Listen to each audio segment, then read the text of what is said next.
Ferrari once again encountered difficulties during a Formula One qualifying session. And yet, the first day of track action at the 5.513-kilometer Circuit of the Americas in Austin had started in the best possible way for the Scuderia in Texas. During the only practice session, due to the sprint race format, the Italian team quickly dialed in the base setup, showing that the preparation work done in the simulator in the preceding weeks had been well optimized. However, the initial handling was not perfect. In the first laps, the car exhibited pronounced oversteer, especially in turns 11 and 12, while the balance seemed more stable in the snake section of the first sector. The third sector, characterized by lower average speeds, was where the car appeared the most balanced, and this is where the team focused their efforts, trying to improve traction in slow corners. Aerodynamically, Ferrari immediately confirmed the package in use. The rear wing brought to the track was the medium-high downforce one already seen at Circuit de Catalunya in the Spanish Grand Prix last June, one of the highest downforce configurations available. Ahead of the Sprint Shootout, Ferrari made some adjustments to the setup to shift the overall balance toward the rear. They also made changes to the ride height. This move improved stability in medium-speed corners, but consequently made the car more unstable in the snake section, where some oversteer occurred mid-corner, with the rear end tending to lighten. This behavior wasn't always consistent, only manifesting under certain conditions. Now let's talk about the tires. For Ferrari, there is a noticeable difficulty in getting the soft tires up to temperature, particularly in the first sector. In general, it was clear that the SF-24 struggled to bring the tires into the ideal temperature window, resulting in the first sector being tackled with tires colder than the target temperature. Over the course of the lap, the tire gradually warmed up, reaching its optimum in the third sector, where the car found a lot of mechanical grip. Charles Leclerc confirmed he didn't have a good feeling with the soft tires. It's likely that the warm-up strategy for the compound wasn't the right one. As for Mercedes, Andrew Chauvelin expressed mixed feelings about the German team's first day on track.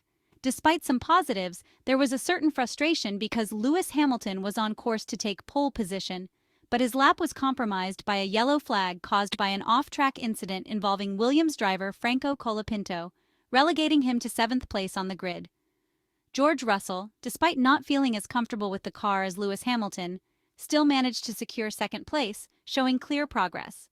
Overall, we can say that they made better use of the soft tire compared to Ferrari. The W15 single-seater was very strong in the initial sector, where they had suffered many problems in the first free practice session for the United States Grand Prix.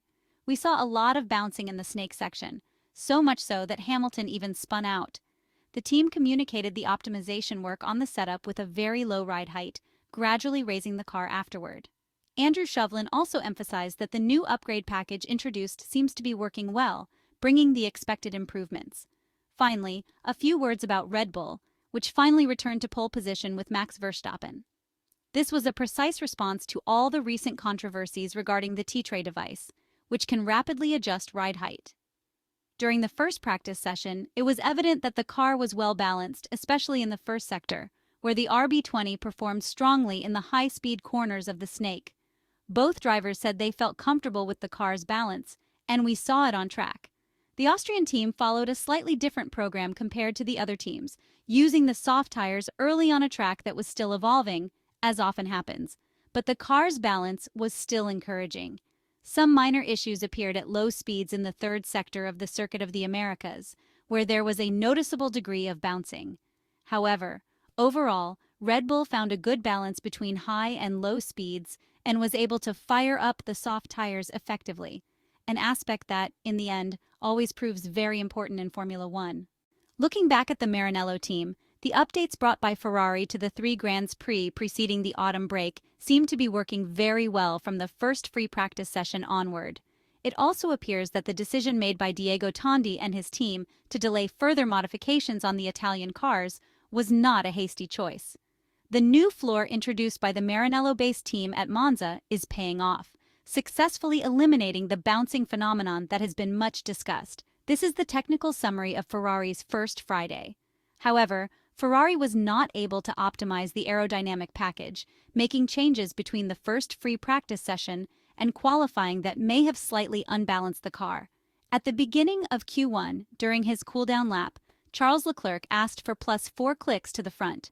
On this track, having a strong front end is crucial for setting up the many direction changes that make up the first sector.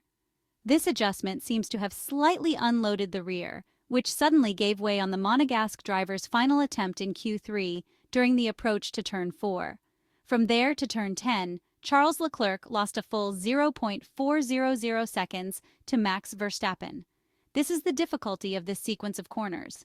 If you miss one direction change, the disadvantage carries through to the first braking point, 6 corners. It's a real shame because the telemetry analysis shows that without that error, Charles Leclerc would have been in contention for pole position, regaining what he lost in the last 2 sectors. In the fast sweeping corners, in fact, the SF-24 proved to be extremely stable, providing the necessary downforce to stay on the throttle for as long as possible. Looking at Lando Norris's telemetry, we can see that his McLaren was also a strong contender for pole position until turn 16. In the setup for the long sweeping curve that includes turns 16, 17, 18, the Briton in the MCL 38 had to lift slightly and downshift. The reason is simple. Without this move, he would not have been able to take the proper line to tackle the corner at full throttle.